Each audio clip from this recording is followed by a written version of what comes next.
What's going on, YouTube? This is SG1 Sports, and you're watching our Big Ten channel. Time for my 5 takeaways from week 1 in the Big Ten. And we'll start with Penn State. I thought that Penn State looked like the best team in the Big Ten. I thought they looked better than Ohio State and better than Michigan. This team just seems to have the whole package. We knew the offensive line would be good. We knew the defense would be good. We knew they had 2 of the best running backs in the country. Knew that the wide receivers and tight ends should be pretty solid, and it really all came back to Drew Aller at quarterback. How good would he be? And I was just really impressed with him. I felt like he's definitely an upgrade from Sean Clifford. I know you hear that all off season. Look, he's way more talented. We're going to be better on offense with him at quarterback. You hear that, but you never know what a kid's going to do when they have to be the guy in real live game action. Obviously hasn't played a tough road game or anything like that yet, but still, it just looked phenomenal to me.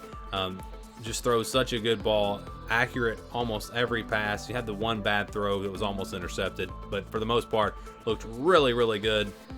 And so I look at this team and I see no weaknesses. I think Penn State has proven that they are a legitimate playoff contender. And to me, again, they look like the best team in the conference in week 1. And so we'll talk about Ohio State and Michigan now. They both have some work to do on offense. We'll start with Ohio State. Just no rhythm to the offense. The passing game was just, it just wasn't very good. The run game was pretty good for the most part, but I don't know that it's Kyle McCord. It just seems something just seems off with this offense, or at least it did in the first game. And I don't know with the competition with McCord and Devin Brown, maybe.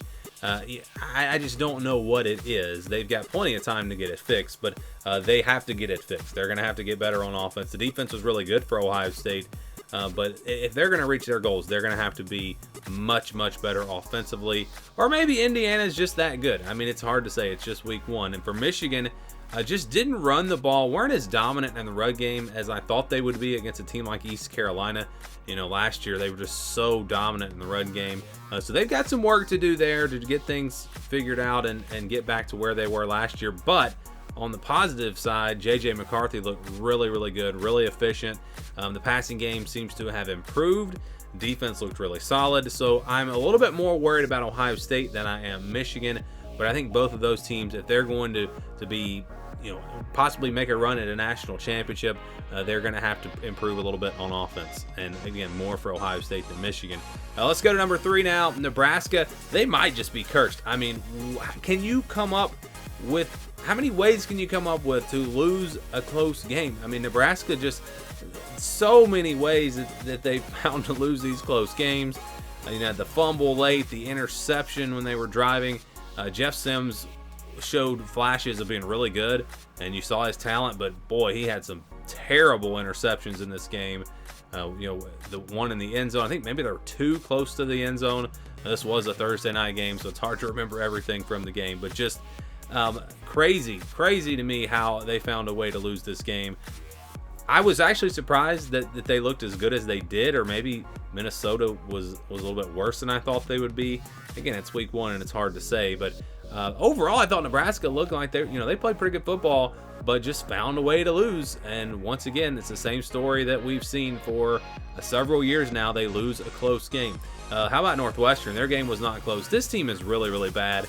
I didn't know how bad it would be with Pat Fitzgerald gone, and I think you have to kind of circle back and give him a ton of credit for what he has been able to do, or what he did at Northwestern before, of course, getting fired this year.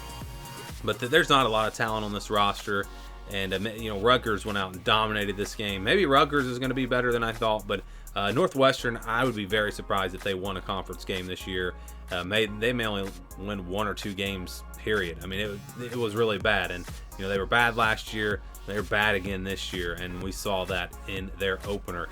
So there's a free win. If you play Northwestern, pretty much guaranteed a free win, and that might be the only team you can say that about, at least for every other team in the conference. And then number 5. So I'm looking at the Big Ten West, and after watching the week 1 games, I think it's Wisconsin or chaos in the Big Ten West. Wisconsin is the only team that I think has the ability to pull away in this division and win it by at least a couple of games. I think if they don't do that, boy, it's going to be wide open, and we're probably going to have a bunch of ties like we've had, for quite some time in this division. You look at Iowa, their offense still doesn't look great, and then the defense will be good. So they're going to be about like they have been. Minnesota and Nebraska obviously very even. I don't know if that's a good thing or a bad thing for those two teams. You look at Illinois, they didn't look great, but they're going to be pretty good. So it's going to be Wisconsin, or it's going to be, come down to the last week and probably come down to a tiebreaker as far as who wins this Big Ten West division. At Purdue, I don't think that they're going to have a real shot. Obviously, Northwestern is out of it, but these other 5 teams could all have a chance, again, if Wisconsin does not pull away. And I think the Badgers have a chance to do that. They were a little inconsistent on offense. Tanner Mordecai throws a couple of interceptions. It took them a while to get going. Their receivers didn't really step up. A lot of the passing yardage came to the running back. So they've got some work to do. But I just look at the pieces that they have and the style of offense that they're going to try to run with the players they have and the defense they have. I just think Wisconsin still has a chance to pull away in this division. But if they don't, I'm telling you, it's going to be chaotic in that Big Ten West. Michigan State was a team that also was a little slow to start, but then they settled in and played a pretty nice game. Just kind of going over the rest of the conference to make sure I mention everybody as I go through the scores here. Talked about Penn State, Wisconsin, Iowa. That was a tough loss for Purdue. I really felt like they had a chance to win that game, but hats off to Fresno State. Maryland dominated. Illinois again, a little bit closer than maybe they would have liked, but they take care of that game against Toledo.